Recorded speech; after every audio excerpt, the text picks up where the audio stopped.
All right, number 25. A wooden cube has an edge length of 6 centimeters and a mass of 137.8 grams. Now look, when they say mass, think of that also as weight. All right? Determine the density of the cube and then state which type of wood the cube is made of. Okay, so now I got the formula here again. Total weight equals density times volume, right? So I'll label it like this. I'll say W equals dV. All right, well, we know weight. We know weight is 137.8. And we are looking for the density, which means that I have to find a way to get the volume. So I'm told that it is a cube. How do you find the volume of a cube? Well, the volume of a cube is the side raised to the third power. So then that's going to be 6 to the third power. What's 6 to the third power? Well, get your calculator out and just do 6 to the third power, 216. Okay, so you got volume, you got weight. All right, so just plug in and solve for the density, which is what we're looking for. So I'll write the formula over. So it's weight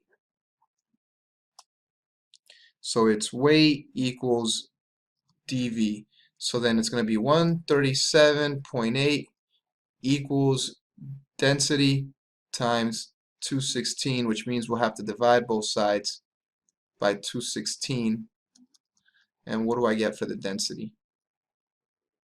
So that's going to be 137.8 divided by 216. So for density we get 0.637, 0.63, and we're gonna see if we have to round that. 0.638 it'll be.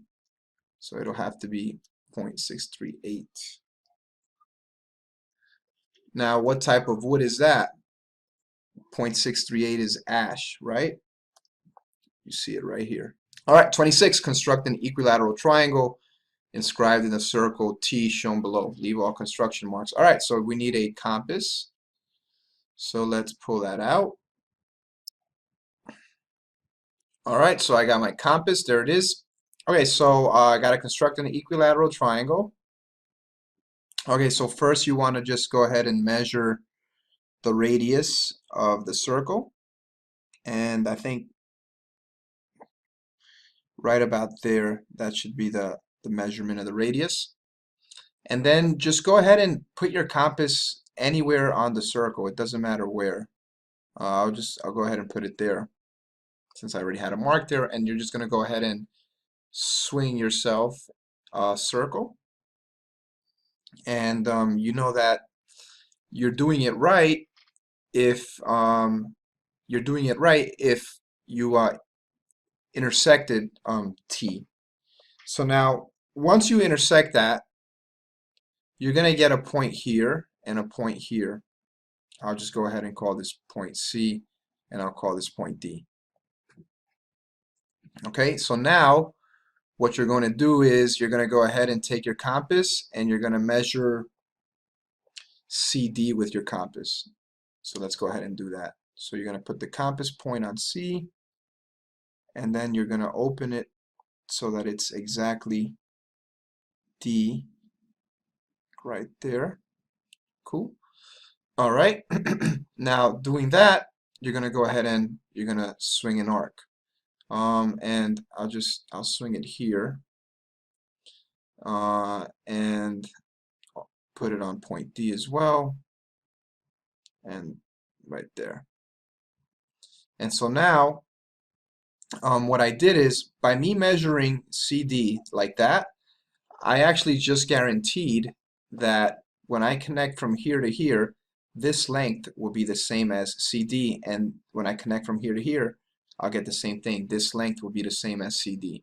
So now I have my equilateral triangle right over here. That's my equilateral triangle. All these sides here are congruent to each other.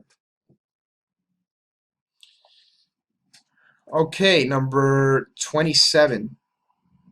So this is a similar triangle and proportion question. So I want you to notice the two similar triangles we have here. You have one here. Do you see it? So we have one triangle there. I'm going to go ahead and just draw it here. All right, so that's A, T, E. I know that's not the best drawing, but it's something. So that's 120, and then this here is 230. Okay, so there's one triangle, and then you have another triangle here,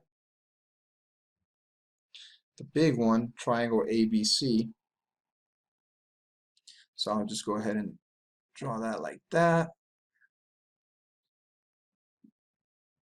Okay, it's not much bigger, but yeah, ABC is supposed to be bigger. And we are looking for the distance from point B to point C, so this is X. Now, what's the distance of AC? Well, then that will just have to be 230 plus 85. So what's 230 plus 85? That's going to be 315, right? So that's 315 right here. Now, how did I get 315? I just had to add 230 plus 85. I get 315. So now I want X. All I got to do is make a proportion. So I could do 120 over 30 equals X over 315. So 120 over 230 equals X over 315. So then we'll cross multiply. So you get 230X equals 315 times 120.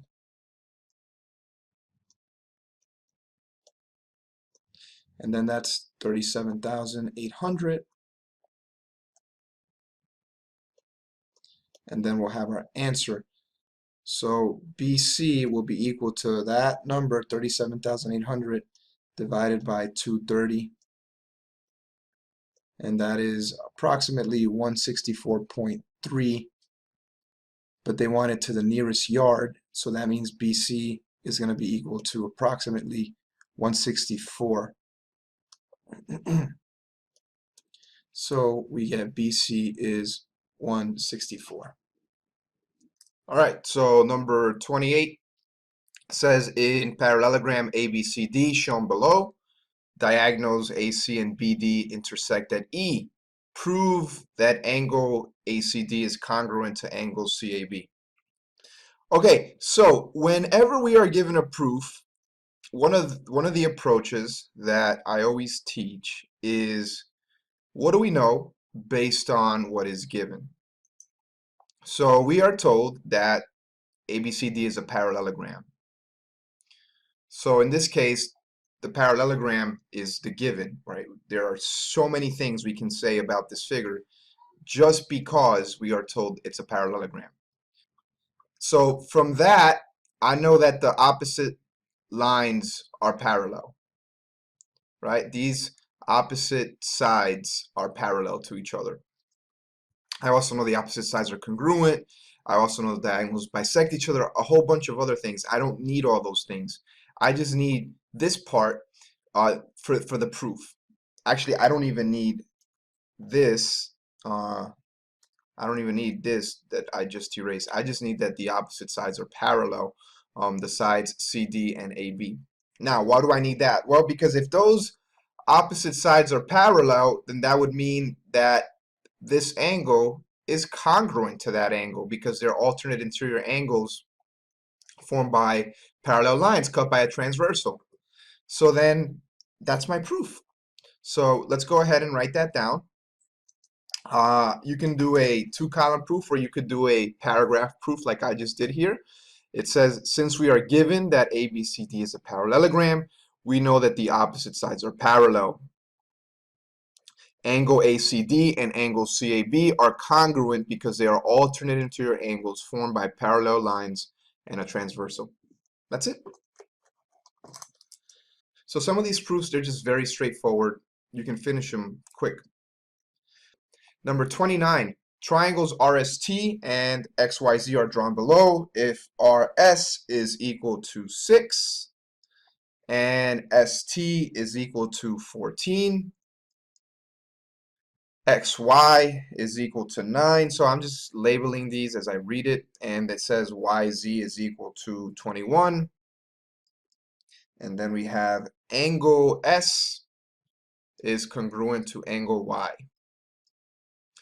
Is triangle RST similar to triangle XYZ? Justify your answer.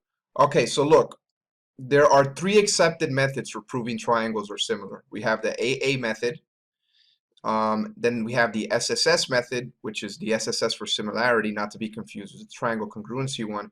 And then we have the SAS method, which is, again, SAS for similarity, not for congruency.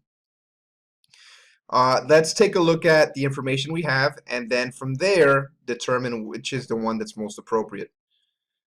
So now I'm looking at the info I have here. So I have a pair of angles that are congruent, and then I have a pair of sides here that might be proportional. I'm not sure.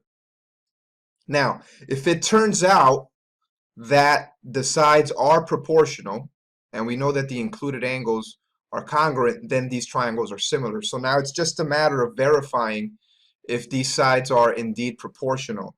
So, so what's 14 over 6, and what's 21 over 9, right? So I'm just verifying whether or not this proportion holds. Okay, so then from here you can just you can cross multiply. You can even just simplify the fractions. I'll do cross multiplication. Most of my students seem to be more familiar with that. So 21 times 6 is 126. And what I'm doing here is I'm just verifying that this proportion holds. And then we got 9 times 14, which is also 126. So the proportion does hold. And we know that the included angles are congruent. So then we know that these triangles are similar by the SAS method. I'll show you the definition again, okay? So the SAS method for similarity, it says if an angle of one triangle is congruent to the corresponding angle of another triangle, then the lengths of the sides including these angles are in proportion, the triangles are similar. All right, so that's the answer. So let's go ahead and write that down. Let's go back to the question. So we're going to say, all right, so triangle RST is similar to triangle XYZ because the sides are proportional and the included angles are congruent to each other. Okay, so number 30. The topic here is transformations in rigid motions. And the objective here is to explain why these two triangles are congruent using the properties of rigid motions. All right, so now the way I go about this problem is I brainstorm.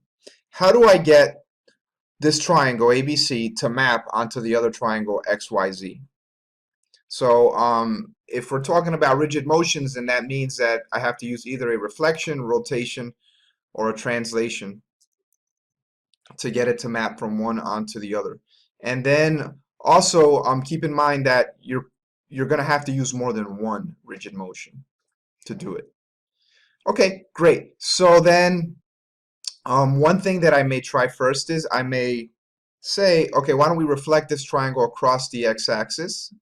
So now from here, what can I do to get this triangle to map onto the other one? Well, if you're thinking, try a translation. Well, the translation won't get it to map onto the other one if you're only going to try a translation. So what do I need to do to get this triangle to map onto the other one? Well, I know I need to do a flip, right? That's a reflection.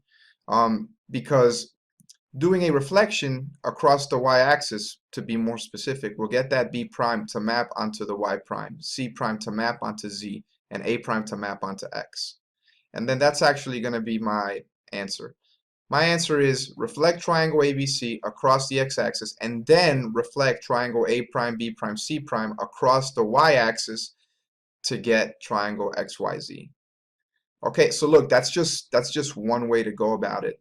And there are many different ways. Okay, so number 31, this is a dividing a line segment type of question. And they want us to divide line segment DEF into a 2:3 ratio. So, all right, so let's go ahead. I'll show you the quick way first, and then I'll show you a more visual way. So let's add 2 plus 3. We get 5. Right? So that right there, that gives us our multiplying factor. So it's going to be 2/5 times the horizontal distance, and then it's going to be 2/5 times the vertical distance. So let me read to you what this says. So this says 2/5 times x2 minus x1, and that says 2/5 times y2 minus y1. So of course, this is x1, y1, this is x2, y2. So if we plug in, we're going to get 2/5 times 16 minus 1, and we're going to get 2/5 times 14 minus 4. So doing this, we get 2/5 times, what's that, 15? And then this is going to be 2/5 times 10. So 2/5 times 15, that's going to be 6. And then 2/5 times 10 is going to be 4. So then what you do is you're going to take this number 6 and 4, and then you're going to add this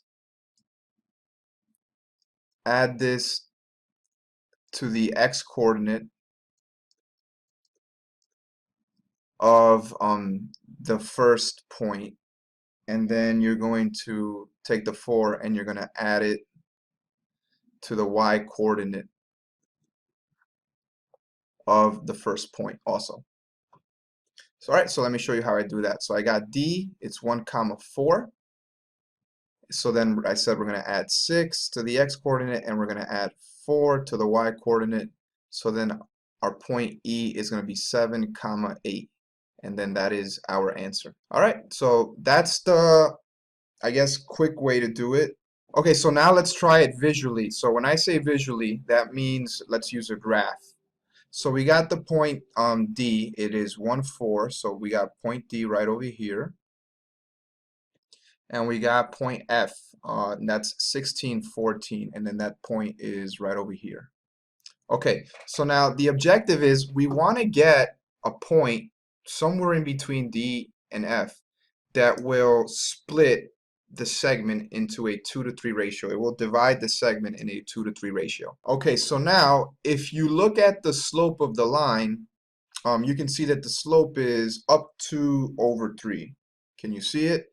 It goes up 2 over 3, right? Up 2 over 3. Up 2 over 3. Up 2 over 3, right? You can see the slope of the line is up 2 over 3. Now, in doing that, what I actually just did is I divided the line segment into 1, 2, 3, 4, 5 equal line segments. Do you see that?